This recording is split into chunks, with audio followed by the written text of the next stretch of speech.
adlaw kaniyong tanan and welcome back sa akong channel Tony Time Vlogs. And ako day si Tony and una sa tanan nagpasalamat ko sa mga subscribers nato nga kanunay nag-support, nagtanaw sa akong mga videos and like and share sa mga friends and relatives.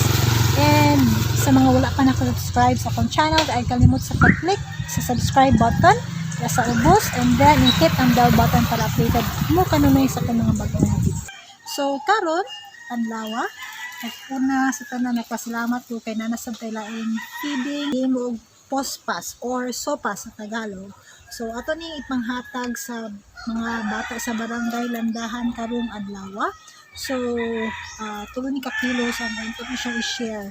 So bisan to pandemya karong panahon na dili imposible na mag-share sa itong blessing, we will still follow health protocol, social distancing and mag-mask while makahatag ta og pagkaon sa mga bata natong pinangga dito sa Barangay Landahan and makafeel sad sila na Jesus cares and Jesus loves them so much even sa panahon sa pandemic. And there is hope in Jesus. And before anything else, napasalamat ako yung tagang. Thank you so much kayo sa inyong blessing na mag-share diri ka namo. Kanunay na magbuhat ta ani na mag-share sa itong blessing sa itong mga consumers. So once again, thank you so much for making this vlog possible.